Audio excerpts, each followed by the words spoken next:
Electiva en lo internacional, mercado de capitales, evaluación oral, por Diego Esteban Reyes Parra. Al docente Lorenzo Alfonso Balbuena Peña, Facultad de Estudios a Distancia, Universidad Militar Nueva Granada, Medellín, Antioquia, 2020.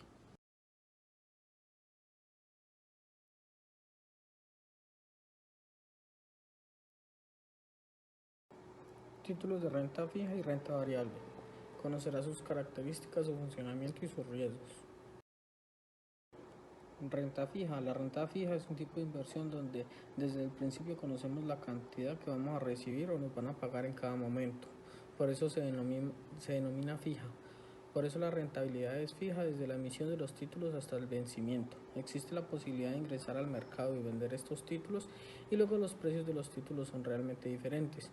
Entonces, si mantenemos valores hasta el vencimiento, es fijo porque el emisor se ha comprometido. Por lo tanto, debemos saber que durante el periodo de cotización de los valores, el precio del mercado financiero puede subir o bajar, pero no tenemos que preocuparnos por mantener los valores hasta el vencimiento. Sin embargo, si necesitamos dinero, lo vendemos la propiedad justo antes del vencimiento, debemos saber que las tasas de interés serán diferentes. Existen dos tipos de renta fija, la que proviene de la deuda pública y la que proviene de la deuda privada. Los títulos de renta fija son activos financieros similares a los préstamos bancarios, pero en la renta fija la deuda total se divide en un gran número de prestamistas que compran proporciones de esa deuda, denominado título de deuda o bonos. Términos que utilizamos: el emisor es la entidad que emite la deuda del título, puede ser pública o privada, principal o nominal del bono, monto de dinero que pide prestado el emisor, precio de cada título, fecha de vencimiento, el momento en que el emisor tiene que devolver el dinero, cupón, también se le llama así por el interés que debe pagar el emisor. El cupón se expresa como un porcentaje del principal precio que nos van a pagar el emisor, que nos va a pagar el emisor en cada momento, utilizando el método valor actual neto. Es un indicador financiero que sirve para determinar la viabilidad del proyecto y de esta manera podemos conocer la cantidad que vamos a recibir en el vencimiento. Riesgos y ventajas de la renta fija. Aunque con la renta fija conocemos el interés que vamos a recibir, la renta fija no es totalmente libre de riesgos. Existen el riesgo del emisor, riesgo de liquidez y riesgo de la tasa de interés. Riesgo del emisor. Puede que no tenga la capacidad de pago y por tanto no podrá devolver el dinero. Riesgo de liquidez. Es posible que la falta de contrapartida en el mercado y no se puede vender el producto. Tasa de interés, que se asume por la posible falta de cobro de los intereses y o principal de la inversión por parte del emisor. Las principales ventajas de la renta fija son mayor seguridad para las inversiones, conservación de la inversión inicial, diversificación, futuras necesidades de capital.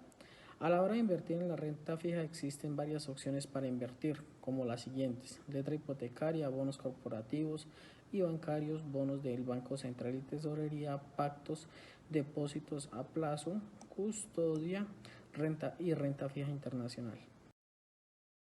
Renta variable es un tipo de inversión contraria a la renta fija. En esta inversión no conocemos el interés o dividendos que nos van a pagar durante el periodo en que compremos. La inversión en renta variable es la gran protagonista de los mercados financieros. Cuando hablamos de invertir en la bolsa, nos referimos a invertir en renta variable. ¿Cómo funciona la renta variable? Observando el mercado de la renta variable y el mercado de valores, conocemos las expectativas empresariales y por tanto la situación económica general de distintos países. Cuando las empresas obtienen ingresos superiores a sus gastos, obtienen beneficios y parte de los beneficios pueden quedarse en la sociedad como fondos propios o repartirse entre sus accionistas en forma de dividendos. Antes de invertir en empresas debemos conocer su política de dividendos y de inversión. Al comprar una empresa, esperamos que esta empresa tenga éxito, pero el éxito de la empresa depende de su capacidad para generar beneficios y de infinidad de factores.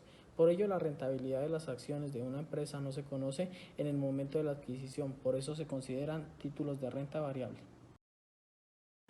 Riesgos y ejemplos de la renta variable. ¿La renta variable tiene riesgos? Como no conocemos la rentabilidad que vamos a recibir, el riesgo de invertir en estos instrumentos es mayor que invertir en renta fija y todavía el riesgo es mucho mayor cuando Invertimos en productos de ahorro. Al invertir en renta variable corremos el riesgo de perder todo nuestro dinero. Ejemplo de renta variable. Los ejemplos de inversión en renta variable son acciones, fondos de inversión, bonos y obligaciones convertibles. Por ejemplo, si hubiéramos comprado una acción en Anatal Chile a principios de 2007 a 6.700 pesos, tendríamos una ganancia ahora de 300 pesos. Productos para invertir en renta variable. Acciones. Los instrumentos de renta variable son los tipos de productos que forman parte de un capital, como son las acciones de compañías anónimas.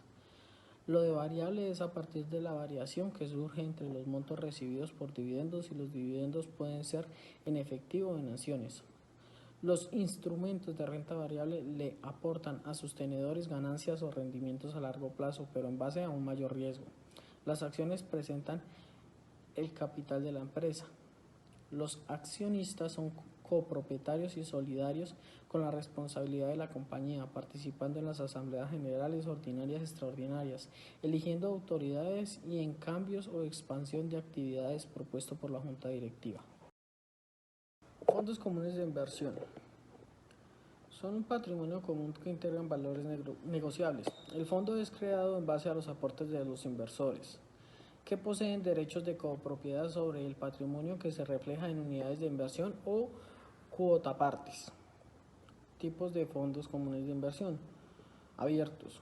Son los fondos en los que la cantidad de cuotapartes en circulación aumenta o disminuye durante la vigencia del fondo común de inversión y su plazo de duración es indefinido. Cerrados. Son los fondos que funcionan en base a cierta cantidad máxima de cuotapartes. Las cuotapartes son negociadas en el mercado y el inversor puede comprarlas o venderlas en el mercado durante lo que dura el fondo y su duración es determinada. Derivados. Lo de derivados proviene de los valores negociables y su evolución y condiciones. Derivan a partir de un activo o producto subyacente. Los activos subyacentes de los derivados pueden ser activos financieros, que son tasas de interés, tipos de cambio de moneda, índices, etc. Productos básicos, comoditines, cereales, minerales, alimentos, etc. Categorías de contratos derivados. Los contratos a término, los contratos de futuros, los contratos de opciones y los contratos de cambio.